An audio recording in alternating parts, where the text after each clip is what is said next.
అందరికీ నమస్కారం. ఇప్పటికే నా మీద కేసుల మీద అదేవిధంగా విద్యా సంస్థల మీద అన్ని విషయాలు కూడా గౌరవ హరీష్ రావు గారు చెప్పారు. నేను ఒక రెండు విషయాలు మాత్రం చెప్పదలుచుకున్నా. 25 సంవత్సరాల క్రితం మేము విద్యా సంస్థలు స్థాపించినాం. 25 సంవత్సరాల నుంచి వెళ్ళి అనేక ప్రభుత్వాలు, ఆనాడు తెలుగుదేశం ప్రభుత్వం, కాంగ్రెస్ ప్రభుత్వం, టీఆర్ఎస్ ప్రభుత్వం, మరలా ఇవాళ ప్రభుత్వాల్లో కూడా ఇబ్బందులు ఉంటే ఉండొచ్చు. కానీ వ్యక్తిగతంగా రాజకీయ పరంగా ఏనాడు కూడా మేము ఇబ్బందులు ఎదుర్కోలే. గత 9 నెలలుగా వ్యక్తిగతంగా నా మీద, నా కుటుంబం మీద, నా విద్యా సంస్థల మీద విపరీతమైన దాడి చేస్తున్నారు, ఇబ్బందులు పెడుతున్నారు. రోజు పొద్దున్నే ఒక రెవెన్యూ కానీ, లేకపోతే ఇరిగేషన్ కానీ, లేకపోతే విజిలెన్స్ కానీ, లేకపోతే ఎన్ఫోర్స్మెంట్ వాళ్ళు కానీ, ఇంటెలిజెన్స్ వాళ్ళు కానీ, పోలీస్ వాళ్ళు కానీ ఏదో దాంతో వస్తారు బెదిరించడం. అది వేరే వాళ్ళు ఎవరో కంప్లైంట్ ఇచ్చిందని చెప్పేసి, కంప్లైంట్ ఇస్తే ఇవ్వండి అంటే లేదు, ఓరల్గా ఉందంటారు. మేము కంప్లైంట్ ఇట్లా ఇబ్బంది పెడుతుందని చెప్పేసి మేము కంప్లైంట్ ఇస్తే పోలీస్ స్టేషన్లో తీసుకోరు. ఇతరులు కంప్లైంట్ చేస్తున్నారని చెప్పేసి మా దగ్గరికి మాత్రం వచ్చి ఇబ్బంది పెడుతుంటారు. కాబట్టి 9 నెలల్లో నా మీద కానీ, నా విద్యా సంస్థల మీద కానీ జరిగిన దాడి 25 సంవత్సరాలు ఎప్పుడు జరగలే. ఇది సరైనది కాదని చెప్పి నేను భావిస్తున్నా. ఇవాళ విద్యా సంస్థలు బాగుంటే, విద్యార్థులకు సేవ అందుతే, మంచి క్వాలిటీ ఎడ్యుకేషన్ ఉంటే వస్తారు తప్ప ఇవాళ బీఆర్ఎస్ పార్టీ అనో పల్లరాజేశ్వరుడనో ఎవరు చేరరు. ఇవాళ రాష్ట్రంలో NIRFలో 5వ ర్యాంకులో వచ్చిందంటే అక్కడున్న క్వాలిటీ ఎడ్యుకేషన్ ఇస్తున్నాం కాబట్టి వచ్చింది తప్ప మరొకటి కాదు.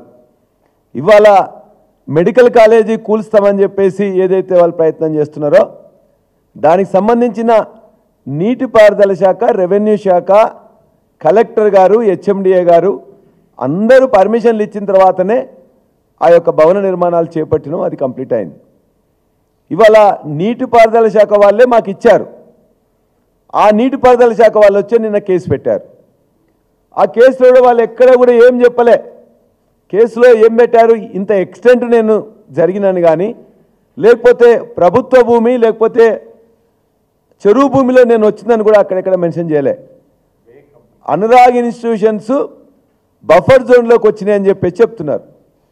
వస్తే ఎంత వచ్చినాం, ఒక స్కెచ్ మ్యాప్ ఇవ్వండి, లేకపోతే ఎన్ని అడుగులు జరిగినావో చెప్పండి. 2017లో నేను తీసుకున్న తర్వాత ఇవన్నీ కట్టడాలు మొదలుపెట్టినాం కదా, ఈ 8 సంవత్సరాలు మరి ఏం చేశారు? కాబట్టి వారు చెప్పిన విధంగానే ఎక్కడైతే హద్దులు నిర్ణయించిందో ఇవాళ నా భూమిలో మాత్రమే నేను కట్టుకున్నాను. ఇవాళ పెద్దలు హరీష్ రావు గారు చెప్పినట్టు మీరు ఆ ప్రభుత్వ భూమి కానీ, లేకపోతే చెరువు భూమి కానీ 1 ఇంచు కూడా నా దాంట్లో ఉన్నట్లయితే, నేను ఎంకరేజ్ చేసినట్లయితే ఇవాళ మొత్తం విలేకరుల సాక్షిగా, రిపోర్టర్స్ సాక్షిగా సర్వే చేసి హద్దు పెట్టమని చెప్పండి. అప్పుడే ఆ JCBలు, బుల్డోజర్లు పెట్టి వారి సమక్షంలోనే నేను కొట్టేస్తా. ఏదన్నా వారికి ఇవాళ డిక్లేర్ చేసినట్లయితే వాళ్ళు ఒక సర్వే చేసి అది నోటిఫై చేసి దాని ప్రకారం నేను జరిగినా అని చెప్పేసి ఒక అధికార పత్రంగా వారి దగ్గర ఏమన్నా ఉన్నట్లయితే దాని ప్రకారం ఖచ్చితంగా నేను ఎంత జరిగితే, ఎక్కడ జరిగినా, ఏమున్నా కూడా, అది మెడికల్ కాలేజ్ అయినా, హాస్పిటల్ అయినా, దాన్ని 5 నిమిషాల్లో 10 నిమిషాల్లో నేను టైం నాకు ఇచ్చినట్టయితే ఖాళీ చేయించి నేను కొట్టేస్తా.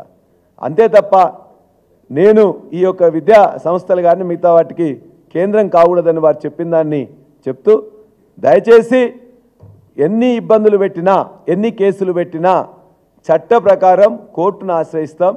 మీ అందరూ కూడా విజ్ఞప్తి చేస్తున్నా, అధికారులకు కూడా విజ్ఞప్తి చేస్తున్నాం. ఖచ్చితంగా ఎక్కడైనా తప్పు జరిగితే చెప్పండి, నోటీస్ ఇవ్వండి, మా అనుమతులు పరిశీలించండి, తదనంతరం ఏ చర్య తీసుకున్నా దానికి సిద్ధమని చెప్పేసి కూడా నేను ప్రజలకు కూడా తెలియజేసుకున్నాను.